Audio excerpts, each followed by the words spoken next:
Great. So welcome to our first capacity building showcase for 2021. This is an annual event. We're hoping to run this each year to celebrate the work that we've been doing with our interns, pre-docs and doctoral students. Just by introduction, this is our capacity building team. I'm Michelle Briggs. I'm the capacity building theme lead. I'm a clinical professor of nursing with the University of Manchester in the Division of Nursing, Midwifery and Social Work, and I'm the assistant chief nurse for research in Manchester Foundation Trust. And Rebecca is on the call. Rebecca, do you want to introduce yourself? Hi everyone, I'm Rebecca McShane. I'm the Programme Manager for Capacity Building in the Applied Research Collaboration. Over to you, Penny Lewis. Hi everyone, so I'm Penny Lewis. I'm Senior Clinical Lecturer in Pharmacy and Academic Lead for Research at MFT, and I'm currently seconded to the Capacity Building team. Over to Rebecca. Hi, I'm Beck Elvey. I'm a research fellow based in implementation science theme in the ARC, and I'm also the seminar lead in the capacity building team. So that's a little bit about us. And we exist to help people navigate their way through the academic career pathway. This is here at the beginning of that pathway. There are internships, there a research taster. That's a small amount of time to be able to, 30 days to be able to connect with academics in the ARC to see if research career is something that they would be interested in, or to learn more about research skills. And I welcome our interns, our new interns and our interns who are presenting today. Then our pre-doctoral fellows, those are fellowships that allow people to think about an application for a PhD studentship and learn more research modules and build their research skills and their research experience. And I welcome our pre-doctoral fellows today. And then our doctoral fellows, those are health professionals with some experience in research. They've maybe done an internship or a pre-doctoral fellowship or have a master's, and they're completing their PhD. And we've got some examples of our PhD student projects. So I welcome our PhD students today.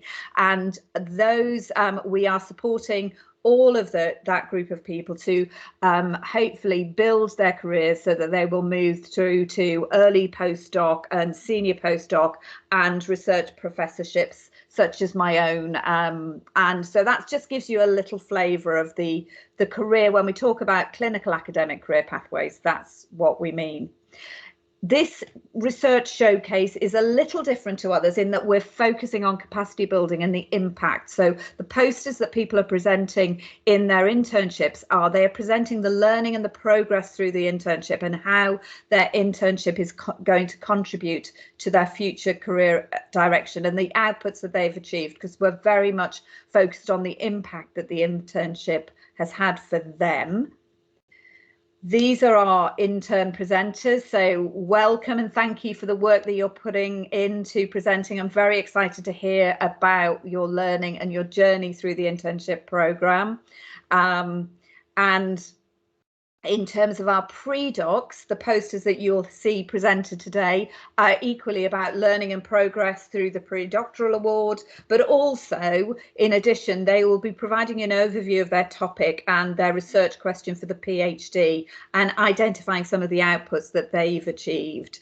And these are our pre-doctoral presenters today, so I'm welcoming those. Some of you, this is a clinical forum, and some people are not able to be with us in person, so they've recorded, and we have videos and audios which will be available on our website. So if you are not able, or if any of your colleagues are not able to be with us today, this session is being recorded, and equally the posters and the presentations have audio and recordings as well. So there'll be a mixture of people presenting in person, but also presenting via audio and video. Our PhD presentations, again, the posters there are a little different. The ask there is we're asking people to provide their progress that they've made since starting their PhD, some of their training that they're completing, and then give us an overview of their future plans for the remaining PhD. And I'm excited to hear about their PhD plans. And these are our PhD students who are presenting today. So I know that you will be as equally excited to hear about the projects that they're pursuing with their supervisors here in ArcGM. So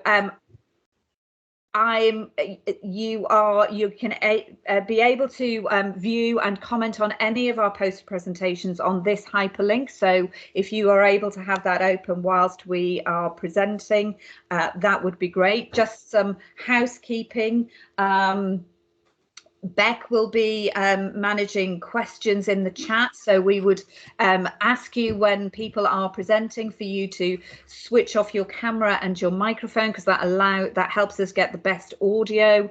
And also that if you have a question, please do, I encourage you to ask questions and put comments in the chat, because that's a great encouragement to our presenters, and also there's a lot to learn from the comments and questions that you have. So I would invite you to have to be able to put those in the chat. Rebecca is going to be managing sharing on our screens, and I think that's everything for our housekeeping. I'm going to stop sharing my screen at the moment and ask Rebecca and Beck if there's anything else. Thank you, Rebecca, that you've put the link in the chat. So if anybody has not been able to find the link to the website and all of the posters is there. And so anything else that I've missed, Rebecca, or that you think that I need to be saying before we move into our agenda? I hope everybody has a copy of the agenda. Yeah, that's great, Michelle. Thank you so much. Yeah, I'll shortly be screen sharing for Chris's presentation. And Beck Elvie has kindly offered to field all the chat questions and answers for us. So while you're listening to Chris's presentation, if you do have any questions you want to raise, just pop them in the chat, and we've got a few minutes at the end of every presentation to talk through those. So Chris, can I just check that you're on the call today? Could you just unmute yourself for me, please? Hi, I'm here, yeah. Hi, Chris. Did you want to play your audio, or would you like to present live? It's entirely up to you. Could you play the audio? Is that okay? Yes. Okay, that's fine. Hopefully everyone will be able to hear it. The best, as Michelle says, to get the best audio experience, if you can turn your volume up for your earphones as loud as possible, because sometimes people are quite quiet. And if everybody can mute themselves, then hopefully you'll be able to hear the audio. So I'm going to screen share now.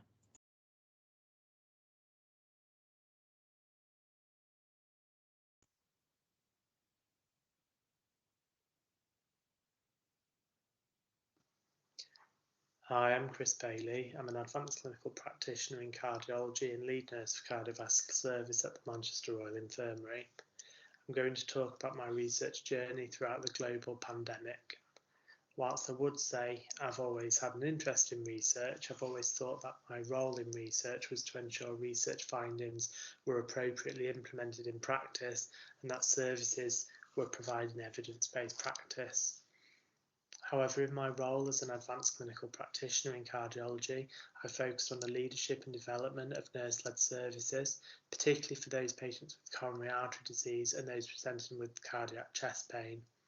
This is where my research journey really started, as my advanced level practice enabled me to start raising several pertinent questions, many of which did not have a straightforward answer that was based on reliable evidence. In 2018, I was extremely fortunate to gain a pre-doctoral fellowship with my organisation, Manchester University NHS Foundation Trust. This gave me the chance to explore further the evidence base for follow-up post-heart attack. I was able to develop a strong supervisory team which consisted of experts in methodology alongside experts in clinical practice from a nursing and medical perspective. I completed clinical audit on follow-up post-heart attack and prepared an application for a British Heart Foundation Fellowship for PhD funding, which I went on to submit in 2019. Unfortunately, I was unsuccessful in gaining the funding from the British Heart Foundation on 2 separate occasions, but the feedback gained from these submissions gave me more energy and desire to work hard and develop my project ideas further. So it was after these submissions that I applied for the ARC GM internship and was successful in gaining the internship with the Healthy Ageing Research Group, which was supported by Professor Todd and Dr. Ahmed. The internship has been extremely valuable in allowing me time away from clinical practice to focus on refining my research project, whilst at the same time developing new networks and collaborations with academics across the UK. The ability to form new networks across different research groups has enabled a different perspective to be placed on some areas of my project, which has added depth and value to the work that I'm proposing. During the internship, I went on to submit an application to the NIHR CDRF scheme, which was mid-pandemic in around June 2020. This was an extremely challenging time for everyone, but particularly those working clinically in the NHS. At this time, my job role changed in order to further support the wider network of teams in the hospital and ensure specialist cardiac services were able to continue to provide a safe level of care and provision to a vulnerable cohort of patients, all requiring cardiac care and often intervention. As you can imagine, COVID had a significant impact on my ARC internship, but my supervisors continued to support the project as much as possible, but often I had to be very flexible in the time I was able to put in, which did have a detrimental effect to the amount that was achievable at times. But everybody involved was extremely understanding. Unfortunately, the CDRF application was unsuccessful, but extremely valuable feedback was gained, and this enabled me to spend time with my PhD supervisory team and ARC supervisors, considering how best to approach the feedback in order to resubmit when the project was further refined. During the internship, I've been able to work on refining a protocol for an evidence synthesis, which will form part of the first phase of my PhD project when I do eventually get the funding. Whilst I haven't spoken too much about my project context because I wanted to focus on my research journey, I have included the protocol on the poster as an example of what is achievable. This still needs some slight tweaks, but we aim to then submit this for publication to an index journal, but also register the protocol with Prospero, which is a systematic review database.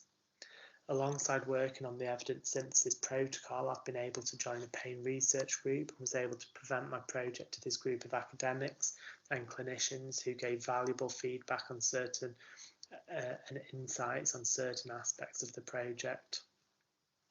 I've developed further networks with Cambridge-based researchers and have participated in the review process for an evidence synthesis in heart failure, which will result in a publication.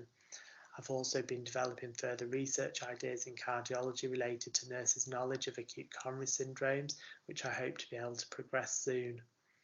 I've also been able to collaborate on research relating to increasing research capacity for the advanced clinical practice workforce, and as a group we've had an abstract accepted for presentation at the HEE Centre for Advanced Practice conference this year. Alongside this, I was extremely grateful for the funding received throughout the internship to enable me to complete the critical appraisal and evidence synthesis module at the University of Manchester. This module provided me with some excellent teaching and insights into how my evidence synthesis should be progressed. The ARC internship has already had a big impact on my career to date. Since being an intern, I was successful in gaining a promotion to lead nurse for cardiovascular services. I've also successfully gained a Health Education England Fellowship Grant Award to enable me to further work on my project and application for PhD funding. I've been able to champion research across my organisation at all levels. My team of ACPs are more engaged in research and are looking for opportunities to develop these skills. And as a leader, I've supported 2 early career nurses within my CSU with applications for research fellowships who have both been successful this year. So despite a pandemic causing a change in job role and responsibilities and a promotion, I've tried my absolute best to continue to develop my research knowledge and skills, but also develop research capacity within the organisation. I also continue to see the importance of my research topic and keep the patients who will potentially benefit from the outcome of the research project at the heart of this project.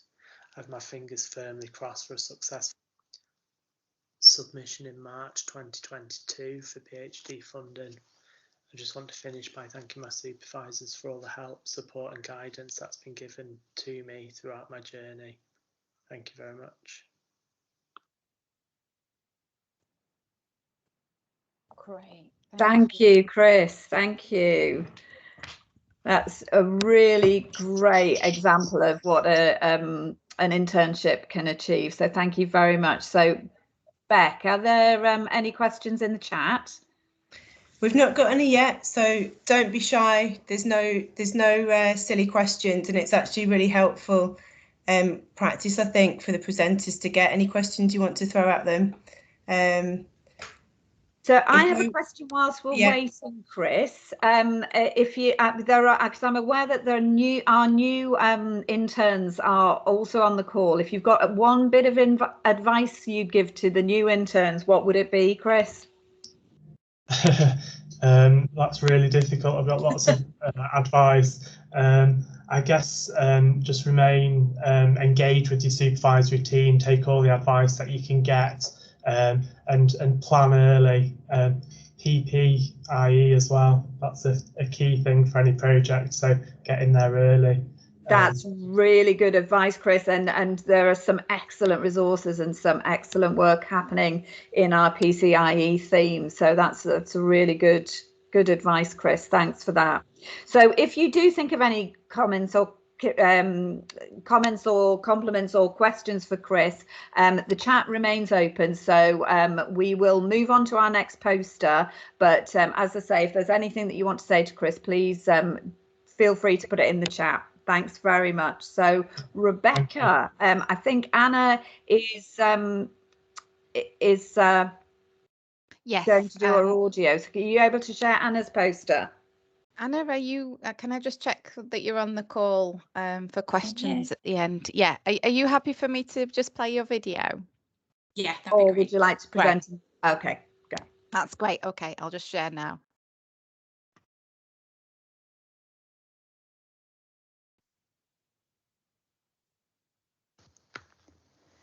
Hi, I'm Anna, and this poster describes my COVID-tainted NIHR internship journey.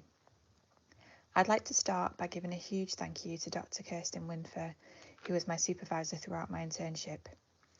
The weekly Zoom meetings with Kirsten not only kept me on track academically, but also served as talking therapy for the pressures of working in the ED during the pandemic. I really miss them. Thanks too to all the other academics in the ARC GM mental health team that gave me their time so freely. At the beginning of this journey, I was a senior sister in the emergency department of Manchester Royal Infirmary. I had completed a master's in emergency nursing, and I had enjoyed the research that I undertook for the final dissertation, so much so that I wanted to do more. I was at a crossroad in my career anyway, and this added a further option to be considered.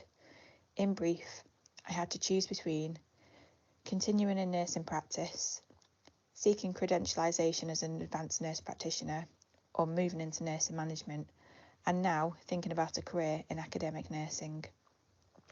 I had plenty of friends and colleagues happy to act as advisors for the first three options, mostly saying, definitely don't, and don't even think about it, but no one who felt remotely competent to advise about an academic career. The opportunity to undertake an NIHR internship was opportune. I applied and, much to my surprise, was successful. My aim was to discover whether a career as an academic was right for me. So, what did I learn? Well, I had no preconceived ideas about what an academic's day was made up of. The top 4 insights that I gained were: academics are very collaborative, they talk things through and take some considerable time to make decisions. Research has to take in the views of service users, patients, and gaining these views takes considerable effort. Seeking research funding takes a lot of academic time. Academics are keen to translate their findings into clinical practice and are frustrated by the time it takes for translation to happen. I reflected that some of these were the complete opposite of what I saw in emergency care, where decisions are taken quite quickly with incomplete data, and patients are rarely asked about what they want in a structured way, and funding is allocated, not sought. I came into my internship with a vague plan to evaluate the mental health triage tool that I had developed during my masters, and left in a much stronger position following gentle supervision, having completed a large scoping review of methodologies and having developed a research protocol for the next study to be done.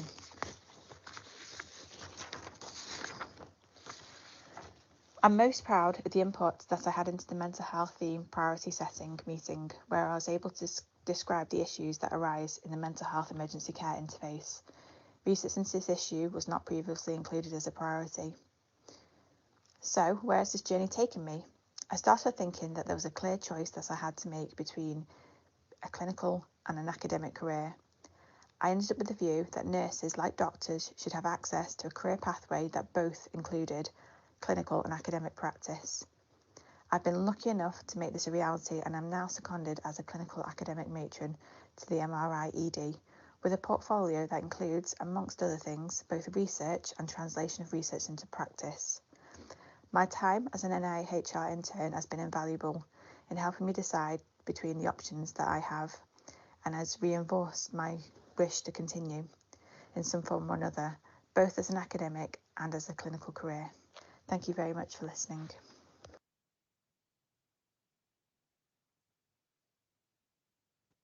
Thank you so much, Anna. That's just a really heartwarming thing to hear, that your experience, and I'm incredibly pleased that you're remaining in nursing. I know that you were at crossroads, and one of those options was to no longer be a nurse. So I personally, as a professor of nursing, I'm thrilled that you're still with us, and now a clinical academic matron as well, which is a brand new role. So thank you for that. So Beck, are there any questions in the chat or comments? We haven't got any, no. I've got a question for Anna, if that's okay. Yeah, thank you for Anna, that was brilliant, and obviously also really, pleased to hear that you're going to stay with the research.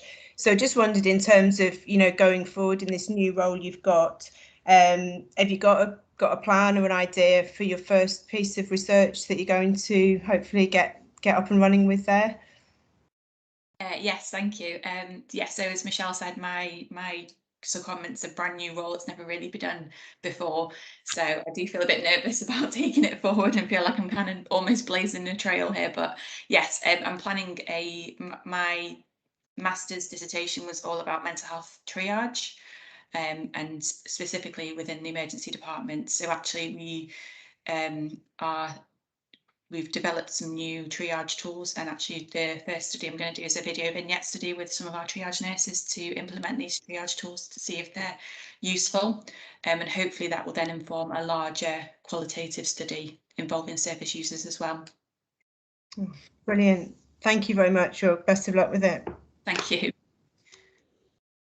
And we have another question there in the chat, I think.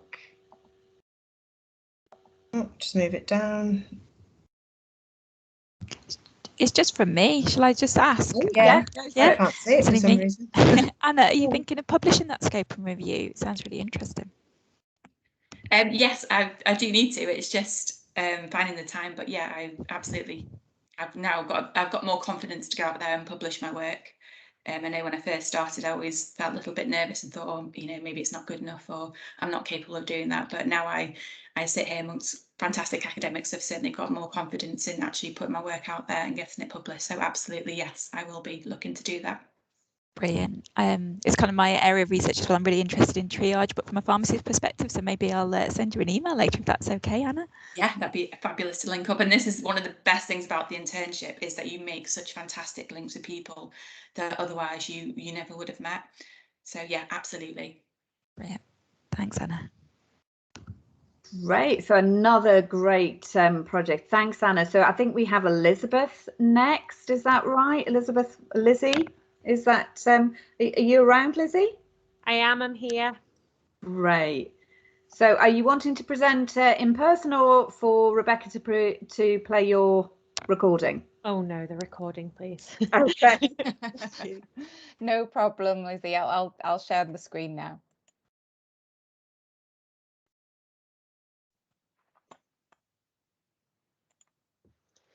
Hello, my name is Elizabeth Walkden and I'm here to talk to you about my experience of completing the internship. Firstly, I'd like to say a huge thank you to my team, the speech and language therapy team and the ICU teams at Wythenshawe Hospital for supporting me to complete this internship and giving me the time and space to do so. I'd also like to thank the ARC GM team for all of their support through this and constantly replying to emails and everything else that they do. And especially Jill Norman, who is my supervisor and has been incredibly supportive through the whole process.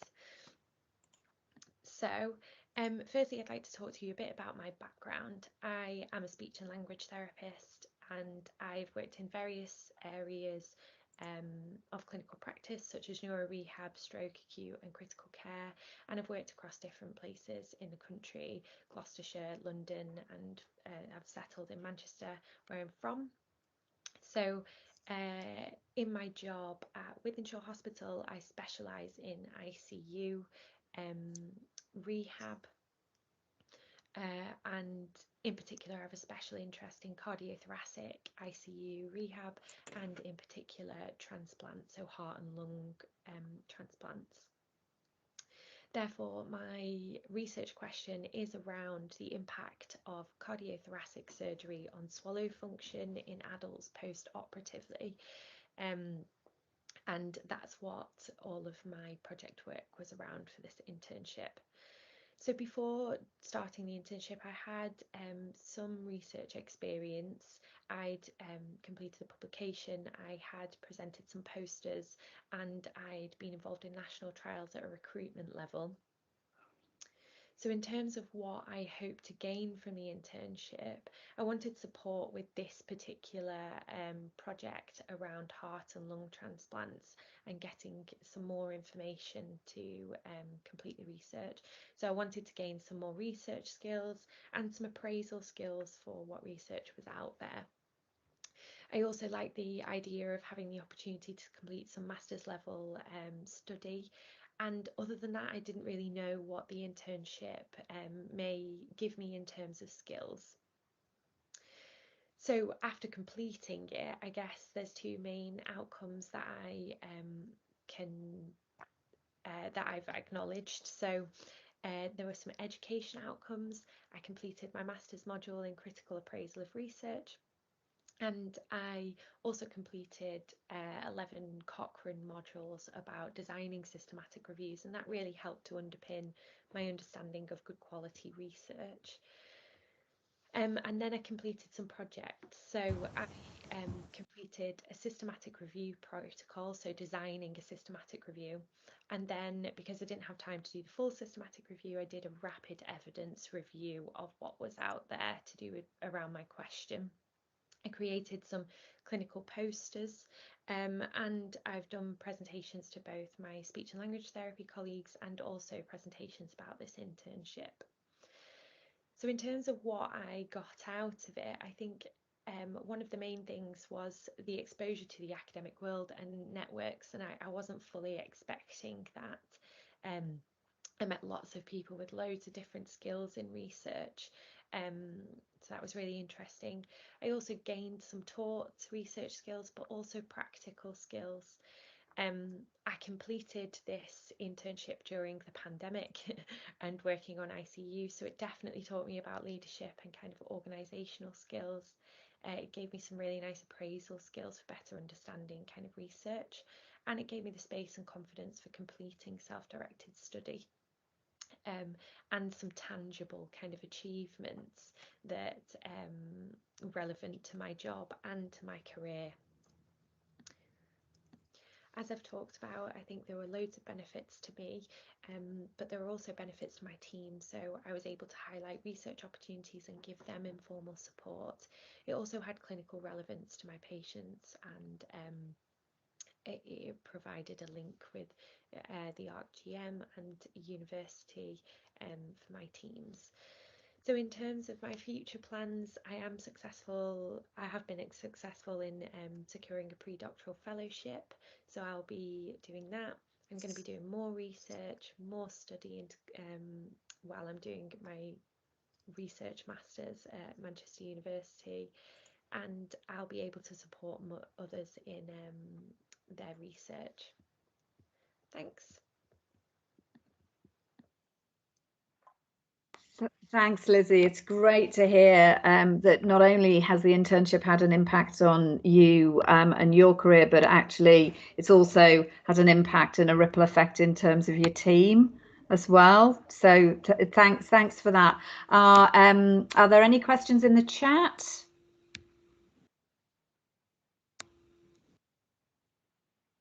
Nothing at the moment, Michelle. No.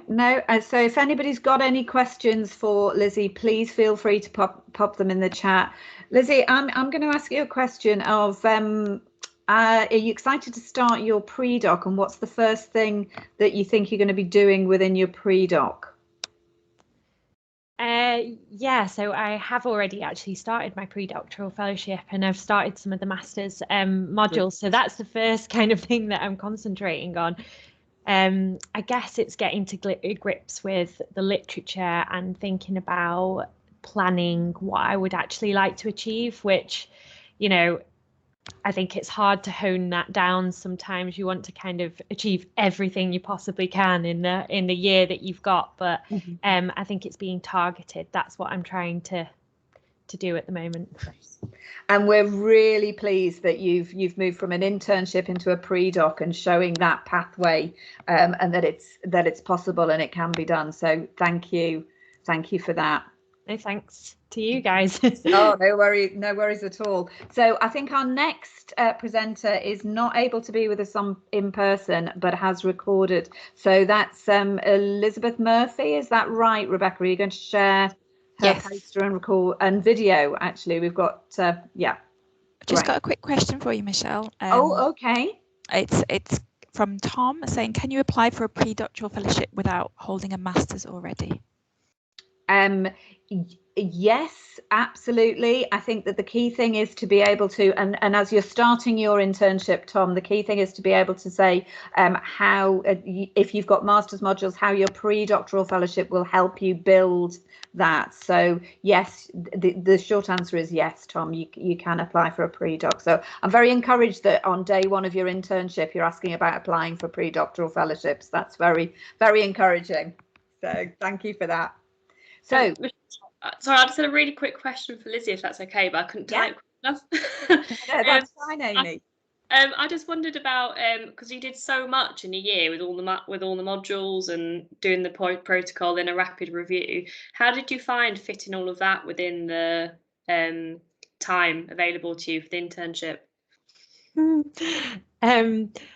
It was really, really difficult because as well, there was the pandemic and I was working on ICU, so it was long hours there as well. Obviously, you know, before I started this, my team had agreed kind of the 30 days of study leave in theory.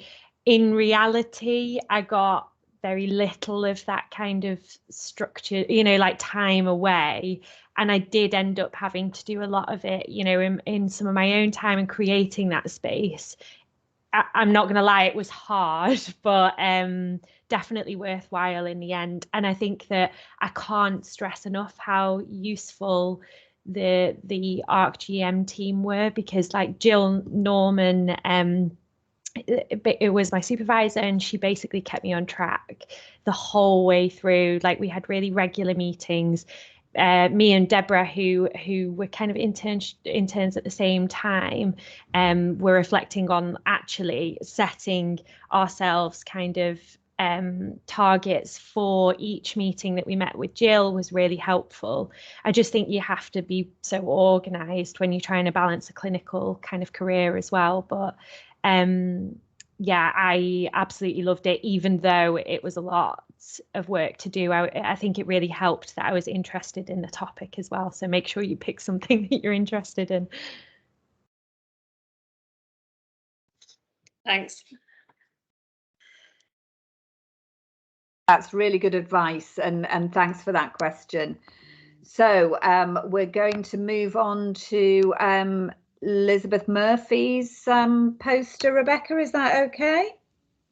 Yep, I'll bring that up now. Great. Hi everyone, my name is Liz Murphy and I was an intern with the evaluation team at the Greater Manchester ARC. This is my poster designed along the lines of a systematic review. The abstract. I'm a nurse and midwife with a variety of clinical experiences in different countries who has an investigative nature and a love of learning. Studying for an MA in the School of Arts, Language and Culture at Manchester University in 2018 reignited a desire to engage more fully with research processes. With the support of the midwifery leaders at St Mary's Hospital, Manchester, I was able to begin the NIHR internship and amazingly become an author on a Cochrane systematic review.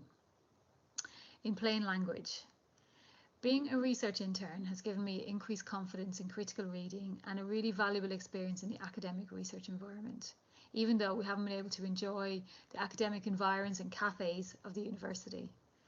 I hope to use my knowledge to enhance the culture of critical inquiry in my own workplace and improve staff and patient experiences. Background. As a teaching fellow at Manchester University, I wanted to share the importance of evidence-based practice and break down barriers to research experienced by midwives, both qualified and in training. My own formal research experience felt dissatisfying due to my lack of skills as an undergraduate and as a master's student. So, as seen in my poster, my objectives on starting the internship were to be able to interpret research findings into easily understood language to share with colleagues in my place of work and to improve my own critical reading skills, to meet and work with researchers in the field and to think about my future career and possible PhD opportunities. Methods. Having support to take time out of my clinical role and having access to research modules from Cochrane and Manchester University was crucial. Attending conferences and webinars widened my reach into the research world.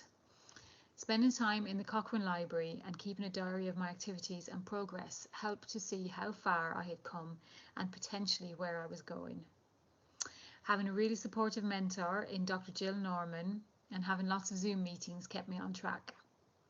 Finally, with non-scientific serendipity, I was in the right place at the right time to get the opportunity to work on a systematic review and to become an author.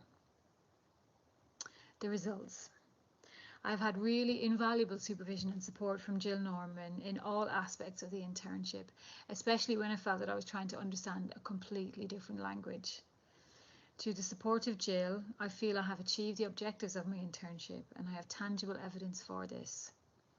I extracted data from the systematic review on wound dressing to create a poster illustrating a subgroup specifically related to obstetrics, which I will share with my colleagues at St Mary's Hospital. The tiny forest plot on this poster represents this. Discussion. Further research work is desired. I'm really grateful to have made and delighted to have made these connections with colleagues in the research community, and I'm very grateful that these relationships will continue. And I'm looking forward to future discussions about my next steps within the Manchester research community. Finally, and in conclusion, it's been a very challenging year for everyone, and I have missed the human connection of being present at the university campus, but I do feel that my contributions have been valuable. There is clearly no risk of bias here. The internship has contributed enormously to my practice and has enhanced my future research aspirations. Thank you, everyone, especially Dr. Jill Norman. Thank you, Jill. Thank you. I really hope Jill's on the call today, because absolutely. Thank you to Jill, and thank you. I'm aware that Liz isn't able to take questions, but I don't know if I'm sure she'll be able to see the chat on the recording. So if there are any comments or questions for Liz, please feel free to type them into the chat. I just had a comment, Michelle. I just thought Liz talked about how she kept a diary. I don't know whether that's something that other interns do, but I thought it was a good idea. That is, yeah, I agree with you, Penny. That's a really good idea, and it is to keep that. That's thank you for pointing that out. That's great. Okay. So Jill, are you on the call? Would that be able to be something that you could? Katie is asking. Oh, yeah. Hi. Hi, Jill. If you can put your video on when you're asking a question, that would be great. Great. Cheers. Thanks, Jill.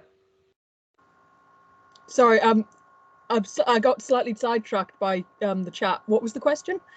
So Katie is asking about information about Cochrane Conference.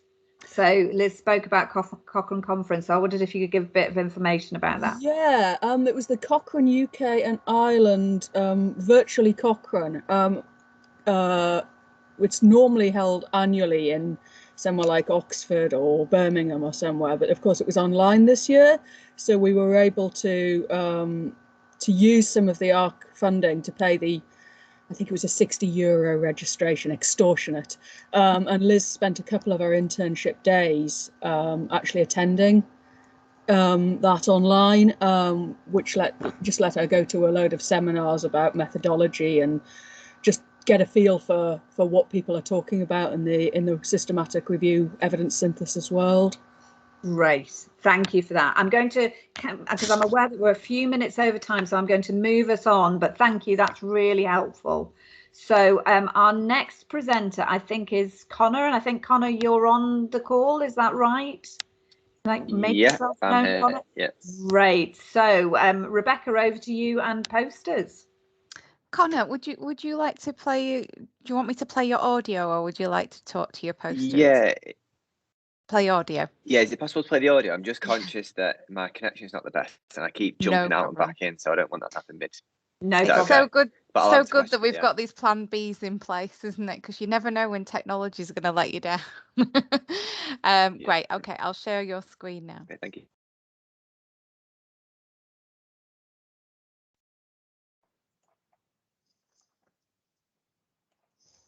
Hello, my name is Conor Moran and I am a musculoskeletal physiotherapist currently working at Wythenshawe Hospital.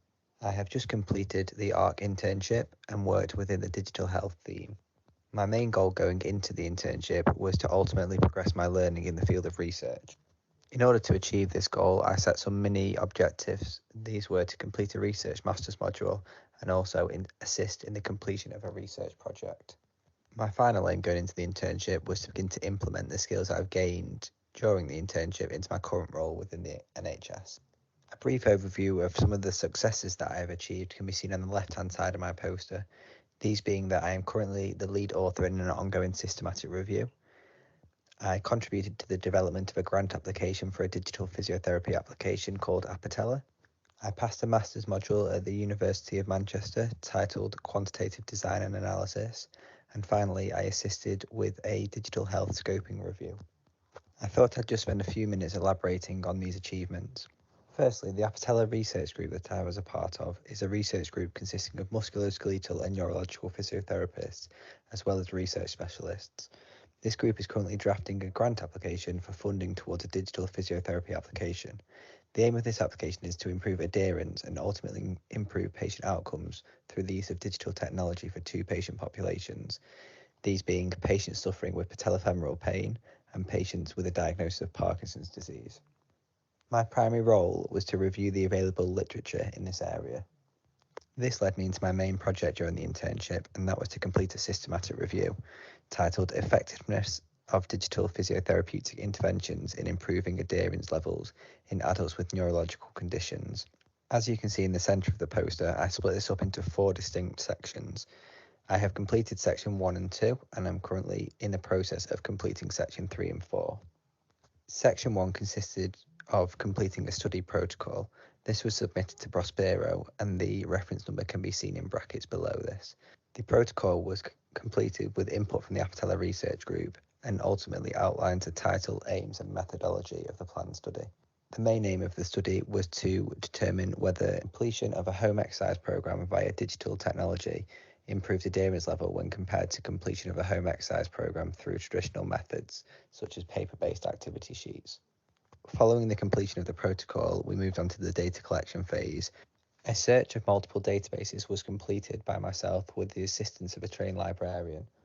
Just short of 4,000 papers were discovered, and following extensive analysis of abstracts and titles, followed by full paper reviews, 7 papers were deemed appropriate for the study.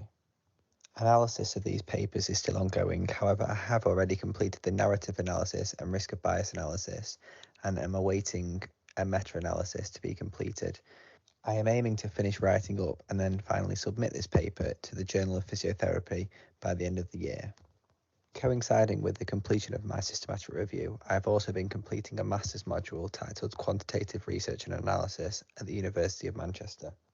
This master's module consisted of 10 different lectures on various topics and aimed to improve my knowledge in all aspects of quantitative research, allowing me to have transferable skills that have come in useful when completing my systematic review.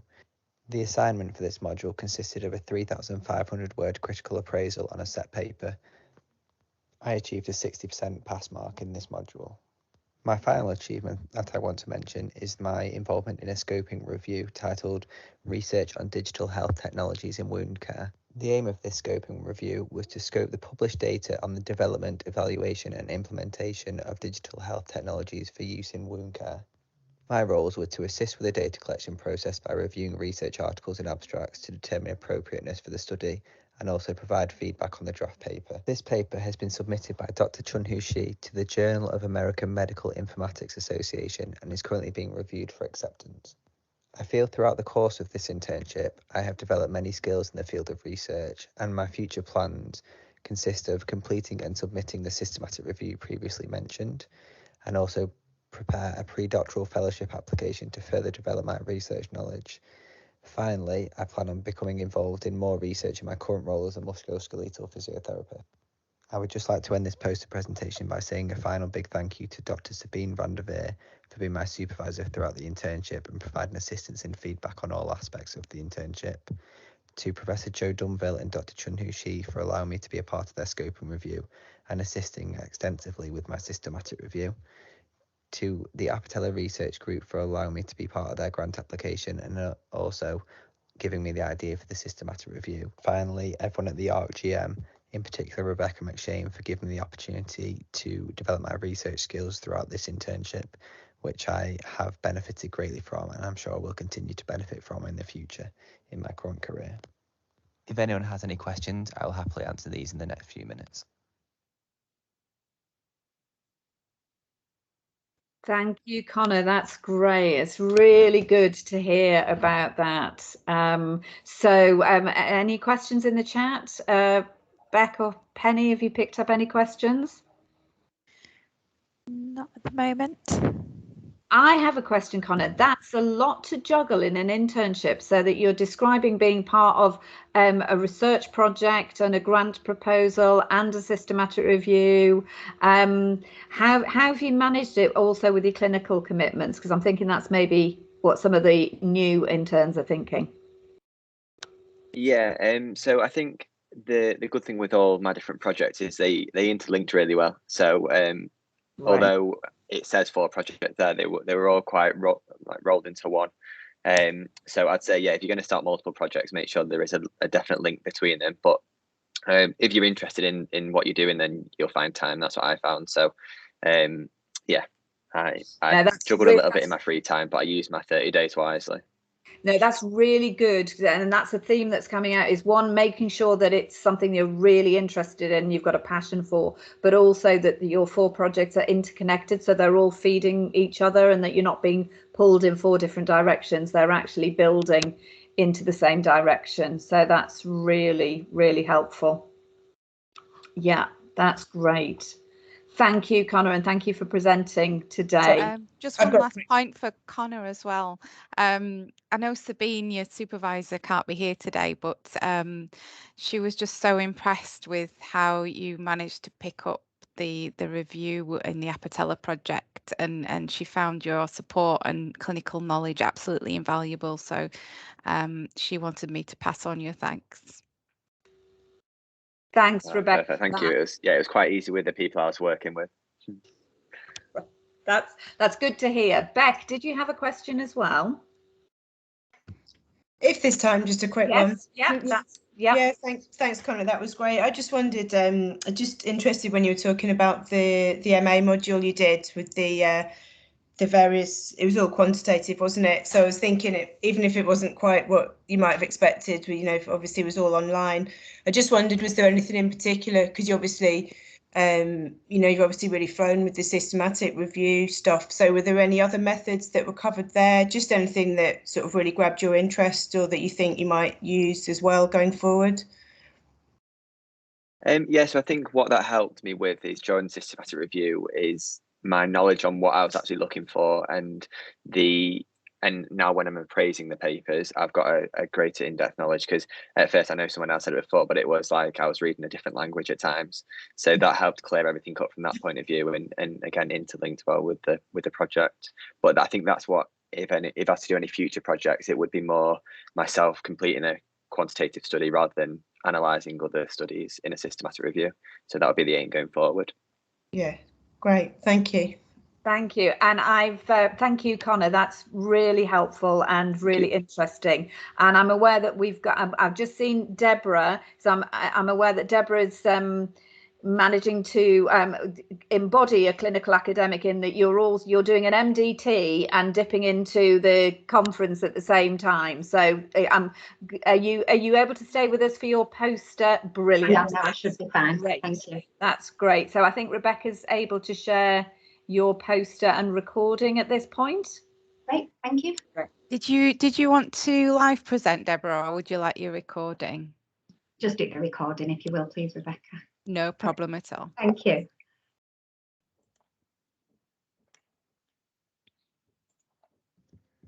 Hi, my name is Deborah Ganderton. I'm a speech and language therapist working in head and neck cancer at Manchester University NHS Foundation Trust. The title of my internship was Swallowing Outcomes Following Treatment for Oropharyngeal Squamous Cell Carcinoma. So just to give a little bit of background to my research interest, it's well recognised that any treatment for head and neck cancer will impact on swallowing, and speech and language therapists sit within the core head and neck MDT to provide input to those who have swallowing difficulties, either due to their cancer or their treatment, whether that be surgery or radiotherapy to the head and neck. Oropharyngeal cancer is the most common form of head and neck cancer, and 70% of cases are now related to the HPV virus, meaning that we're now seeing these cancers in a much younger, healthier patient population in vastly increasing numbers. This means that swallowing outcomes following treatment for these cancers is a really important consideration for both patients and clinicians when planning treatment, and there isn't yet a solid evidence base about functional outcomes following different treatment modalities, which is why I decided to apply for the internship with this research project in mind. In the first term of my internship, I completed one of the MRES modules with an assessed assignment. This was the Critical Appraisal and Evidence Synthesis module. This was a really good introduction to master's level study and helped me to start to develop knowledge about applied research in health and social care settings. I've not done any formal studying since my undergraduate degree, but I found that I really enjoyed getting back into it, and I was really proud when I got the results back from my assignment. You can see my submission receipt for the assignment at the top of the middle section there on the poster. Alongside the module, I also worked through the Cochrane series of interactive e-learning modules covering all aspects of systematic reviews and meta-analysis. This involved 15 hours of online learning with videos and interviews and animations. There were 11 modules in total with a test at the end of each module, and I found these to be such a good learning experience. And this is my certificate of completion for the course that you can see there in the middle of the poster. Then in the second term, I applied all of this learning to produce a systematic review protocol for swallowing outcomes following surgical treatment of oropharyngeal cancer. And this was with support from my supervisor, who was Dr. Jill Norman. You can see my protocol there on the left of the poster. If I'm honest, I found this really difficult at times, and I had to put a lot of effort in, but Jill was always on hand to support, and I learned such a lot by doing this, from the kind of things that need to be included in a review protocol, and skills such as developing a search strategy for academic databases, which was all new learning for me. Jill then invited me to get involved in an update of a Cochrane systematic review that she was working on to consolidate some of my learning. I was able to do the data extraction and quality appraisal for one of the primary studies in the review. I really enjoyed the opportunity to get involved in the review and was acknowledged in the paper for this work. You can see the paper referenced in the bottom left of the poster there. And then at the same time, I used some of the data I was collecting about swallowing outcomes for oropharyngeal cancer in my clinical practice to write an abstract, which I submitted to a European Oncology conference in Barcelona. The abstract was accepted for a poster presentation at the conference, which I was delighted about, and you can see there on the top right the academic poster I produced for the presentation. It was a virtual conference, unfortunately due to the COVID pandemic, so no trip to Barcelona this time.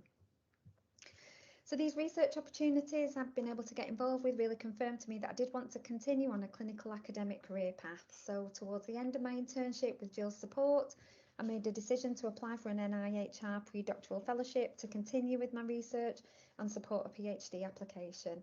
I'm over the moon that this application was successful, and I'm now about to start on the next stage in clinical academia. At the same time that I was going through the application and interview process for the pre-doc, a head and neck cancer speech and language therapist post with a strong research focus was advertised at a nearby trust, so I made a decision to apply. I was also successful in this application and have no doubt that my experience in the internship contributed to both my decision to apply for the post and my being successful. So now I'm about to start a new job and start my pre-doctoral fellowship, and could never have believed that all this would come from making that initial decision to apply for the internship. I'd like to finish by saying a huge thank you to my supervisor, Jill Norman, who was such a support through the whole process. Every one of our meetings were virtual because of the pandemic, but I can't wait to meet you in person for a coffee one day. Also a huge thank you to ArcGM and NIHR for the opportunity.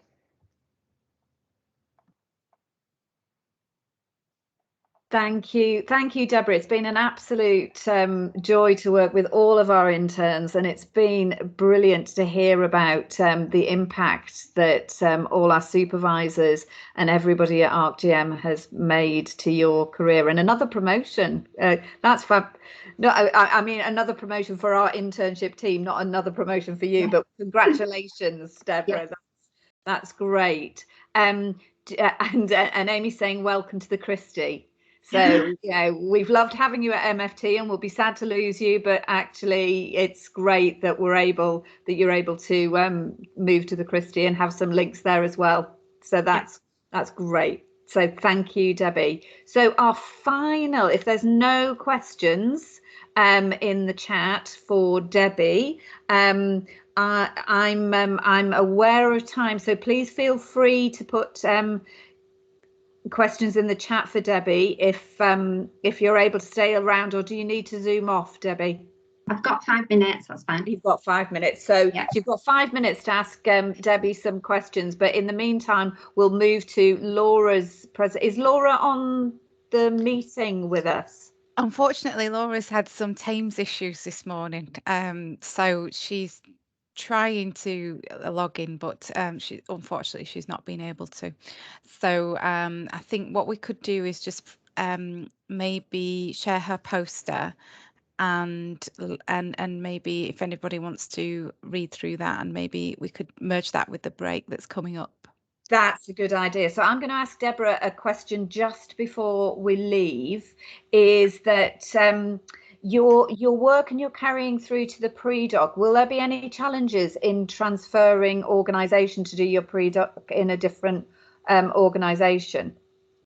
I'm hoping not. So I've been kind of linking in with the team, with yourselves, and obviously with the team at the Christie. So I'm hoping it will be kind of a smooth transition. It's the same patients I'll essentially be working with over at the Christie. It's just at the other end of the pathway. Yeah. So it's exactly. Yeah. So I'm hoping it will transition nicely. And that's a really good example of us working in partnership across Greater Manchester for the benefit of patients, isn't it? Yeah.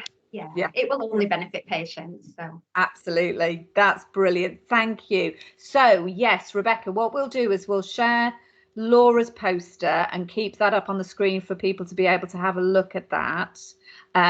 If Laura's not going to be able to join us, and if we merge that with our comfort break as well, so if you have a chat you're able to go and get yourself a coffee and then come and have a look at Laura's poster, and then if we return to listen to our pre-doctoral fellows at 11:10.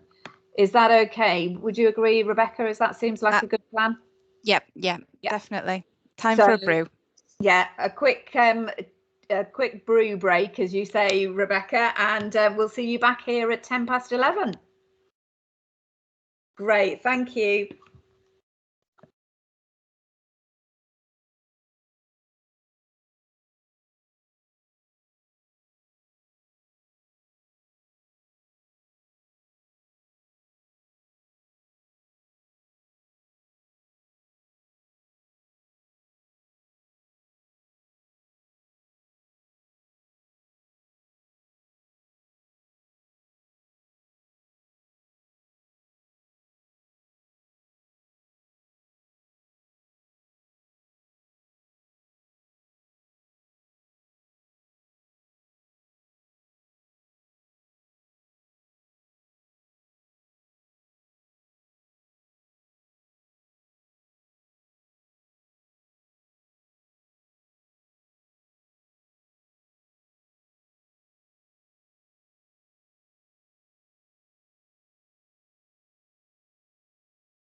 Welcome back to everyone. Hopefully you've managed to grab a coffee, and I loved the comment that somebody made in the poster that they're looking forward to actually physically meeting people and grabbing a coffee in person. You know, those nice things where you're not making a coffee on your own, and we're actually going to be able to have coffee together. We look forward to that day. Cheers, Michelle. Cheers. Cheers. I've got a little coffee heart on mine.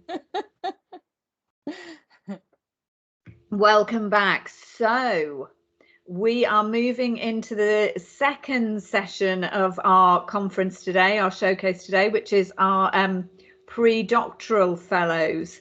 So just to let you know that we will be, we've got 3 presentations in our pre-doctoral fellow section. So, but if you're just arriving and thinking, oh, you've missed some great presentations, because that's what it's saying in the chat, the presentations for internships are available on our website, and the link is at the beginning of the chat.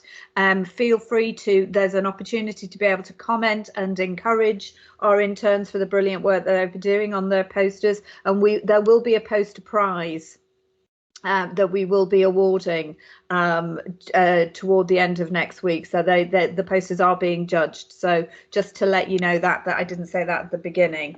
So, but we're moving into some, and you saw in terms of the intern presentations that some of the interns have applied and have been successful for our second round of pre-doctoral fellowships. This is the experience of our existing, or our first round of pre-doctoral fellows, and our first presenter is Anna. I'm not sure if Anna's able to be with us today, Rebecca. No, but we do have audio. Is that right? Yes, she's recorded for us, which is fantastic. So I'm going Right. to share her poster now and play her recording. So Brilliant. anyone new to join in, if you could turn up your microphone as loud as you can, because it can be quite quiet on these recordings, you might be able to hear better. And if we can just ask everyone to mute while the recording's playing, that'd be great. Thank you.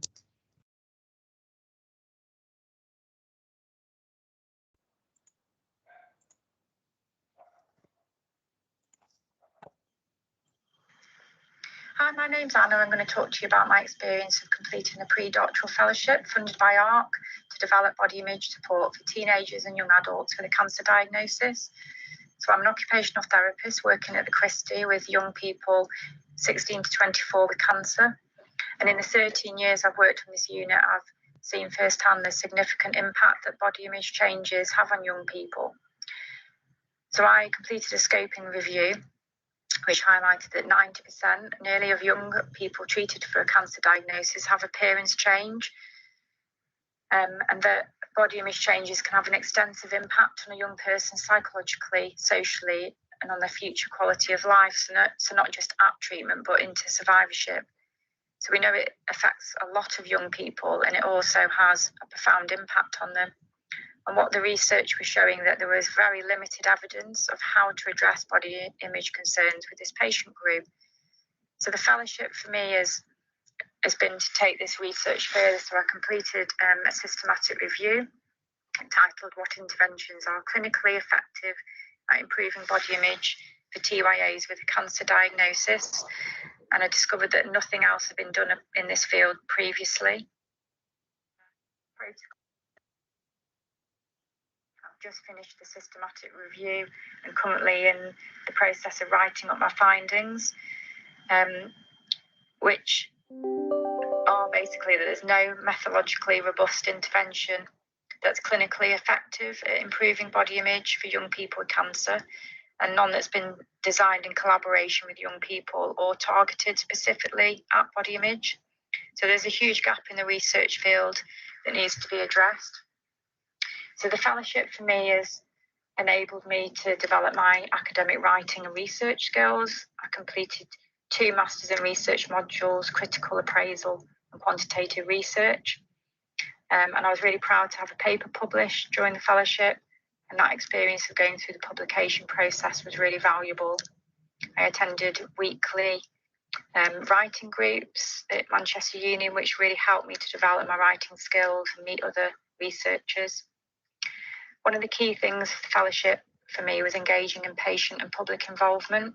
So I successfully applied for RDS Northwest PPI funding and developed a TYA body image advisory research group, which was made up of 10 young cancer patients. So we had online meetings and they were able to tell me about their experiences with body image. And they were also able to set what they felt were the priorities for body image research, which was to focus on developing a body image intervention. So the fellowship also enabled me to network and build really strong collaborations. And the most important one for me has been with the Centre for Appearance Research, who are the leading body image researchers in the world. And one of their professors is now part of my supervisory team. And I was able to present a poster at their recent Appearance Matters 9 conference, also highlighting that there was no other research being done in the teenage and young adult cancer field. So the fellowship has really helped me to develop my clinical academic career. It's given me the confidence to develop my research outputs and to also put myself up for positions I wouldn't have done before. So I'm now an AHP research champion, and I'm also the Greater Manchester AHP Advisory Board Chair. And in June, I applied for my clinical doctorate funding through NIHR. Unfortunately, I wasn't successful, but I had some really positive feedback, which will all help for me applying again next year. So I wanted to finish with talking about some of the challenges and successes. So for me, working at home, mostly lone working, was quite a change, having been very patient-facing through all my career. Dealing with feedback was difficult initially when you get that first paper back with all those comments, and I think I took it quite personally and felt quite demoralised. But over the fellowship, I've realised that that feedback is actually really positive, and it's those things that actually make my research even better. So I initially had a little bit of imposter syndrome and felt that I wasn't up for the challenge of the fellowship, when I felt like I'd stepped into a whole different world with a new language, and I didn't understand any of it. But when I look back at how far I've come in the 12 months, I realised that I've gained so much knowledge. I think timescales were quite difficult, and things just take so much longer than I'd envisaged in research. As for most people, COVID was a huge hindrance, especially when I had 2 primary school children to homeschool. And personally, I had a bereavement during the fellowship, but actually the fellowship was a really good focus for me. And it also helped me to develop my resilience and my confidence. So as far as successes, I think for me, establishing a really good routine and looking after myself was really helpful, and having some really good management tools in place. So I used Asana, which helped me to develop, to organise my time and my research project. And I really utilised my supervision team. I really cherished achievements that I had. So when I had my paper published and master's assignment feedback, I made sure that I shared that, because I think sometimes it can feel like quite a lonely experience. So again, that links in with networking. This was really valuable to me, and meeting other like-minded researchers, and especially other people who were also completing the pre-doctoral fellowship. And underneath all of this, for me, the fellowship has allowed me to continue research in a subject that I'm really passionate about, and it's making a difference for young people with cancer. It's opened up the fact that there is huge gaps in this research field, which hopefully I can continue to take forward. As a researcher, it's helped me to grow. I'm still growing, and I'm still on my journey with research, but hopefully there's still more to come. And I'd like to thank my supervisory team and Dr. Chelsea Sawyer for her support with my systematic review. Thank you. I'm going to thank Anna in her absence, and a great presentation and another really good example. There's some questions of people really appreciating, and it's one of the things that we strongly encourage within the capacity building theme, is to recognise that to really talk about, say, that it's, as I love how you mention imposter syndrome, is that our peer-to-peer support network and our mentoring really help people to recognize that a lot of people experience that, and the best way is to talk through it and to know that lots of people are experiencing that sort of experience, and that we are academics and clinicians with lives outside academia and clinical practice, and that staying well and being able to manage your time and having a good balance to be productive are really important as well. So thanks for that, Anna.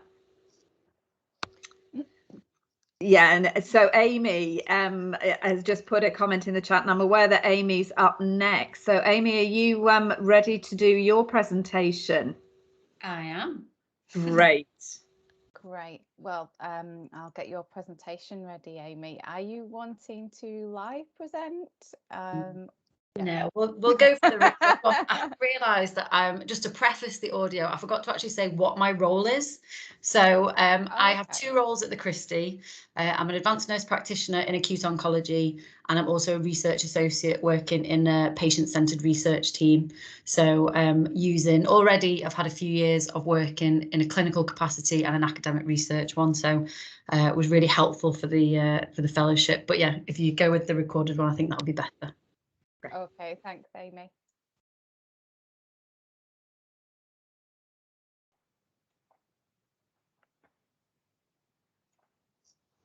Hi, my name is Amy Versell, and I have just completed my predoctoral fellowship. My research topic of interest is digital interventions for people with cancer, the aim being to improve the experience and outcomes for those who are receiving systemic anti-cancer therapy. I had the privilege of being supervised by Professor Dawn Dowding and Professor Janelle York, which was absolutely fantastic. As part of my fellowship, I completed 2 MRes modules. I did the critical appraisal and evidence synthesis in semester 1, and I did statistics in semester 2. These were challenging. I do find online learning quite difficult, but I feel that I have learned so much from doing those 2 modules. I feel like I have a deeper understanding now when I'm reading journals, particularly into the quantitative side. I feel that I'm now able to understand statistical analyses much better. And I've just got a deeper understanding of different approaches to evidence synthesis and the principles of a systematic review. So that was a really positive part of the fellowship. I have written 2 papers as well over the last few months, both of which have been submitted to journals and are under review. So for the first paper, I wanted to explore the incidence of neutropenia to identify any trends in disease groups and SACT regimens. We all know that cancer represents a major health issue and economic burden to healthcare systems worldwide. So identifying those at the highest risk of neutropenia-related complications is helpful to refine existing clinical pathways and improve the patient experience. So the results showed that the highest incidence of neutropenia-related complications was seen in patients with breast, gynecological and lower GI cancers. However, the numbers with confirmed neutropenia are low. But this is valuable information for future research to guide where interventions may well benefit those the most. The second paper that I have written was to assess the acceptability of the concept of home blood monitoring. As part of my research associate role, we're working with a company who are creating a point of care device for people with cancer who will self-test it at home. So as part of that, we've carried out interviews and focus groups with patients, caregivers and clinicians. So I analysed the findings using a framework analysis and identified that there were 5 overarching themes. And overall, the study found that there were positive perceptions of home blood monitoring for all those stakeholders. But interestingly, whilst they're often considered synonymously, self-testing and self-management are not actually mutually exclusive, and the study did illustrate some disparity in opinion regarding self-management. But certainly it was agreed that home blood monitoring has the potential to refine those clinical pathways that are in existence at the moment. I have also been involved in 2 systematic app reviews. So one was working with another PhD student who you'll be hearing from today, which was an absolutely fantastic opportunity. So we were exploring patient-facing genetic and genomic mobile apps. So we carried out a systematic review of content, functionality and quality. We used MARS and the IMS score to grade using an evidence-based grading system. And again, we've written up those findings and we are in the process of submitting them for publication. But having carried out that app review, that has given me insight into carrying out my own app review for my area of interest. So at the moment, I'm currently looking at patient-facing cancer mobile apps. And again, I'm using the same principles of that systematic review to assess the content, functionality and quality. So the goal is to identify if there is a gap, and if so, where that is, to then be the area of development for my PhD application. So when I have finished that, again, I will write that up to be submitted for publication.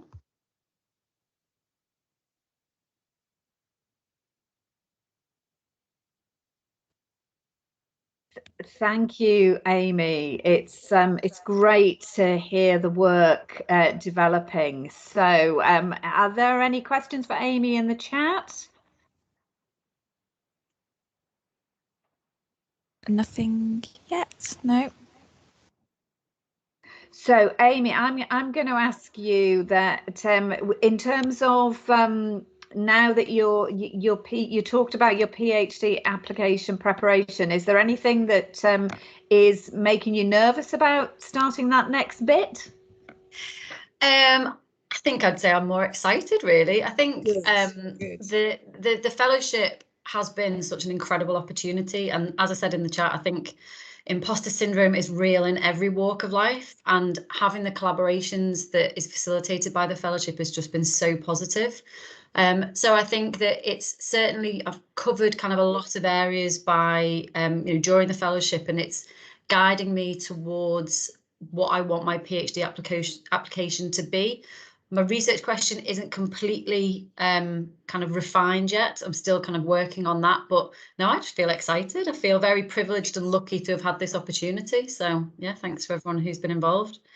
And that's really useful to say that Amy, that how much time it takes to really fully refine your research question, because there's a sense that it's easy to get a research question, but it's actually not to get the right research question that is going to send you in the right direction. And having those academic networks to really help you think about refining the questions, really, really useful. So thanks for that. It's worth saying, because I think that sometimes is a surprise to people about how long it takes to get the right question and a question understood. So yeah, I think definitely I would say that research takes an awful lot longer than I would have ever anticipated. But again, it's just really important that I'm not duplicating existing research or kind of emulating other studies. So that's why I want to, make sure I've got a really strong proposal. Absolutely. That's great, Amy. Thank you for your contribution today. That's great. So I think our third presenter today is Edith. Is Edith online? Yes, I am here. Hello. Hi, Edith. So I am over to Rebecca to share your poster and available for questions when they come up. Okay. Thanks. I would like to actually present my poster, if that's okay. Go for it. Go, Edith. Thank you for doing that. Brilliant. So my name's Edith Bartrup. I'm a nurse practitioner who works in the community in Trafford. I work in a prevention of hospitalisation team. I started my pre-doctoral fellowship in 2020, and as we all know, that was when the big COVID happened. There were some initial setbacks, but I've got a very supportive managerial team at work who are more than happy to accommodate the fellowship and release me for that time.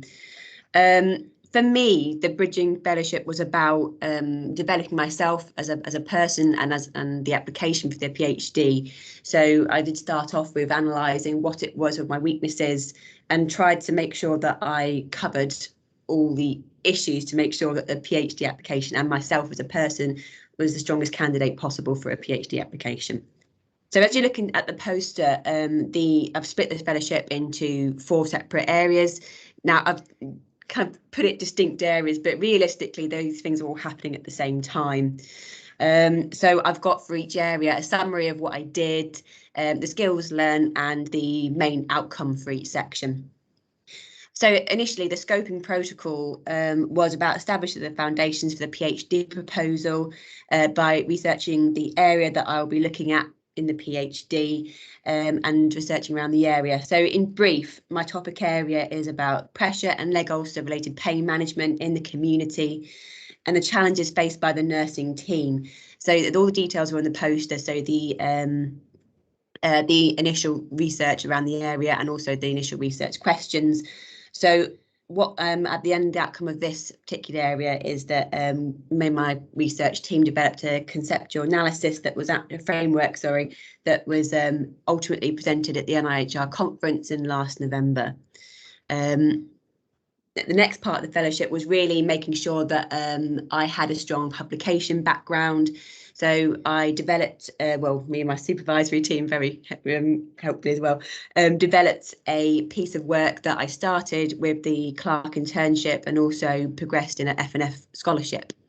This was based on a framework analysis of trust pressure ulcer incidents, which reviewed how nurses distinguish pressure ulcers from moisture-associated skin damage.